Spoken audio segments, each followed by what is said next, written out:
Era la palabra del jefe de bloque de La Libertad Avanza en Cámara de Diputados, que pasaba así por los estudios de Canal 9. ¿Qué puede pasar en diputados? Es la gran pregunta. Ya se habla de la posibilidad, lo dijo el mismo Javier Milei, de que corre riesgo el mismo Pacto de Mayo a partir de lo que ha sido esto que para muchos es considerado un duro revés para el gobierno nacional. Pero le vamos a consultar a él, analista, político, nuestro colega, compañero Alberto Medina Méndez. Alberto, ¿qué tal? ¿Cómo estás? Muy buenas tardes. ¿Qué tal? ¿Cómo están? Un saludo para todo el equipo. Muchas gracias. Bueno, en principio, revés para Javier Milei, así lo podemos caratular a lo que ha sucedido ayer en el Senado, desde el mismo hecho, ¿no?, de su tratamiento al hecho de lo que ha sido la respuesta de los senadores.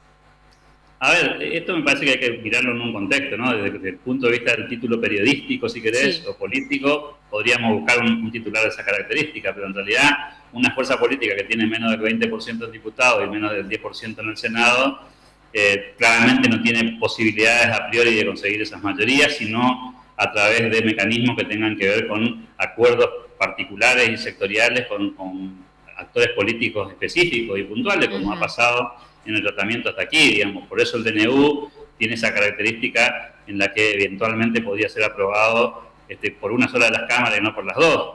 Es la búsqueda de una salida rápida Sí.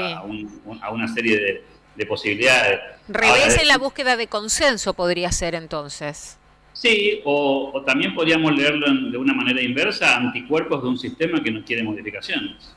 Es decir, claramente aquí hay muchas aristas, muchos temas en los que no hay acuerdo suficiente y no sabemos si el que no tiene acuerdo suficiente es el pueblo y la gente o la corporación política. No me queda muy claro si lo que vimos ayer fue el sentimiento de la sociedad, lo que piensa la gente, o lo que vimos fue lo que piensa la corporación política. No me queda muy claro. Podríamos discutirlo seguramente en forma eterna, ¿no? La percepción que hay es que vos tenés un presidente que fue votado hace 90 días atrás, 100 días atrás, y tenés hoy un revés a una cuestión legislativa que tiene, por otro lado, un montón de alternativas, ¿no? Hay que decirlo también con todas las letras, que el DNU justamente es una instancia que no te agota la chance de presentar proyectos de ley por separado. Claramente vos podrías volver con cada uno de los temas que se plantearon en el DNU por la vía ordinaria de tratamiento parlamentario e ir por una especie de segundo intento ya más pormenorizado, porque, a ver, inclusive en la justificación de ayer en el Senado,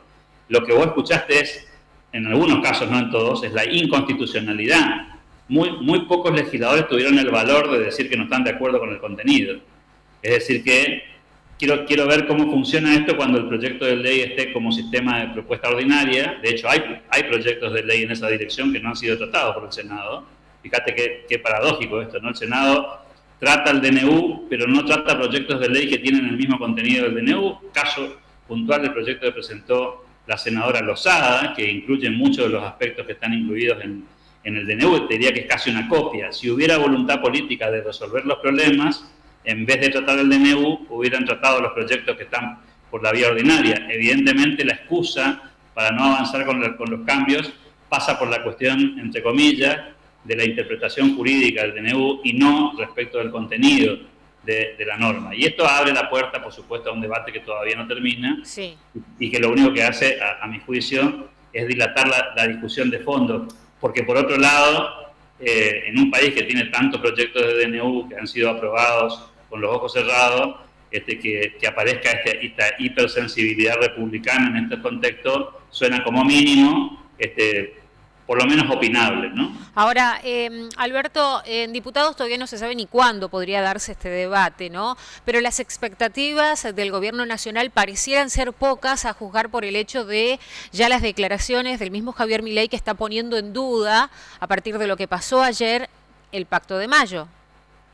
Bueno, por eso, porque lo que apareció el día de ayer no es una cuestión jurídica. Sí. Es decir, habría que ser muy ingenuo para comerse la curva de que lo que estamos discutiendo es si es constitucional o anticonstitucional, en un país que se caracteriza por la inconstitucionalidad de un montón de normas que están vigentes y que no hay preocupación ni de los senadores ni de los diputados por hablar sobre la inconstitucionalidad de un montón de legislación que no tiene congruencia con lo que dice la Carta Magna Argentina, ¿no? Entonces, es claramente una especie de chicana, una especie de atajo para no ir al fondo de la cuestión y no decir estoy en desacuerdo en realidad con tal o tal otra cuestión que es una cuestión de fondo. En ese contexto se puede ser pesimista respecto de diputados, porque probablemente los mismos anticuerpos que aparecieron ayer podrían aparecer eventualmente en la Cámara de Diputados. Pero insisto, como ya lo dijo el gobierno, creo que hay plan B, hay plan C, esto está lejos de ser un drama. En todo caso, es una demostración empírica de que hay sectores de la política que entienden la música, porque acompañan, inclusive no estando muy de acuerdo, pero que entienden la sintonía de las circunstancias,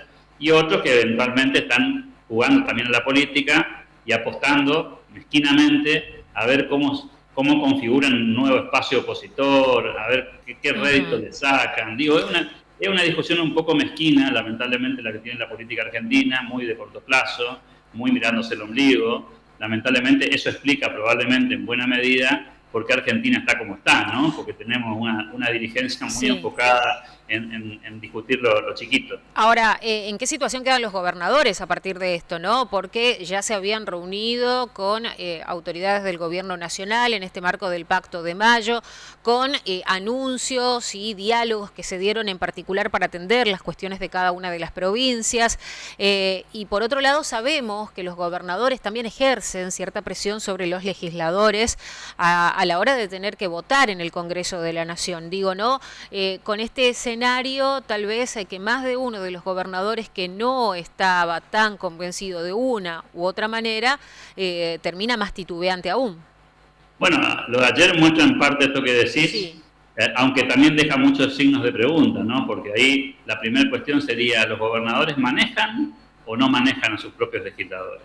¿Existe realmente esa sintonía fina entre la representación parlamentaria que tienen los gobiernos provinciales o en realidad cada uno juega en forma aislada como una especie de libre pensador en el que opina por sí mismo y no opina ni por lo que representa a nivel popular ni lo que representa en términos del espacio político o en el caso de los senadores a la provincia, ¿no? Porque también habrá que recordar que los senadores en Argentina no son los representantes del pueblo. Los senadores en la Argentina son los representantes de los estados provinciales. Y en el día de ayer no vimos precisamente eso, ¿no? Vimos otra cosa.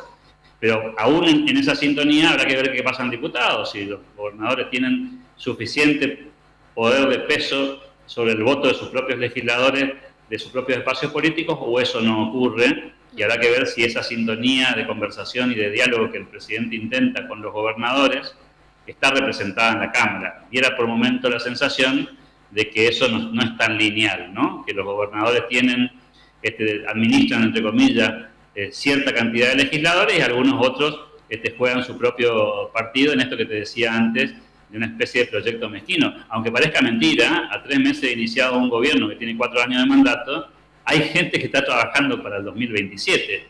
Suena una locura, ¿no? Pero básicamente es lo que pasa en la Argentina.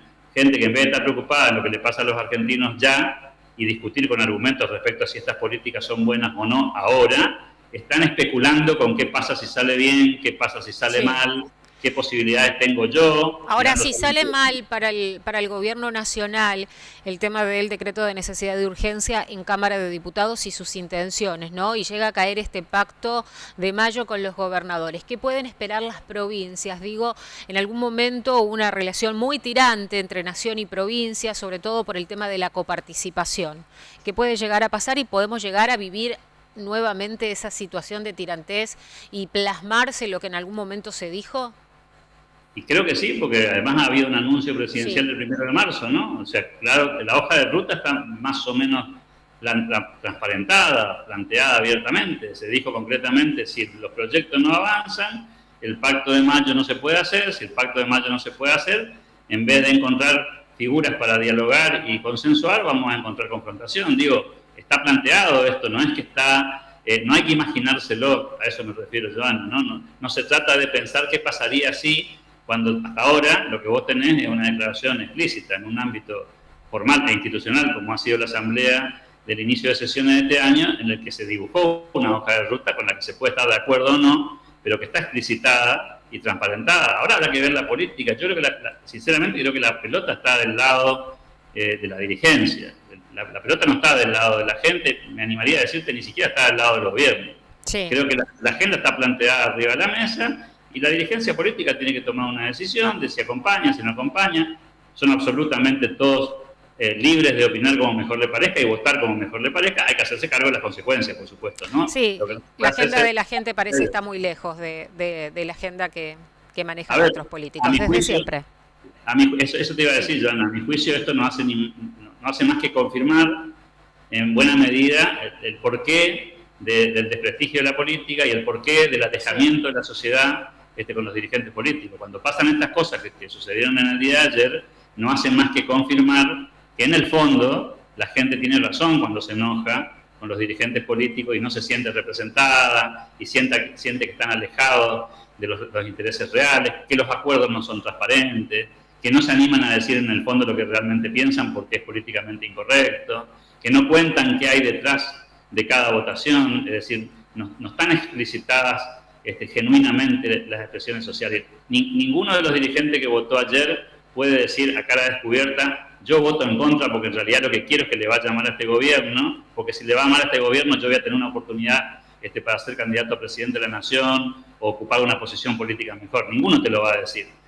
Finalmente hay mucha hipocresía en esto, hay poco coraje también, hay que decirlo, muy poca valentía para ponerle el cuerpo a las decisiones que se toman, y en el medio estamos lamentablemente los argentinos, habrá que decir, ¿no? Como rehenes de esta especie de pelea, de riña de gallos, en la cual vemos un espectáculo que objetivamente, te digo, me parece que es dantesco y no hace más que explicar por qué Argentina hace 80, 90 años que retrocede sistemáticamente, ¿no? Alberto Medina Méndez, muchísimas gracias por tu tiempo, muy amable. Hasta luego.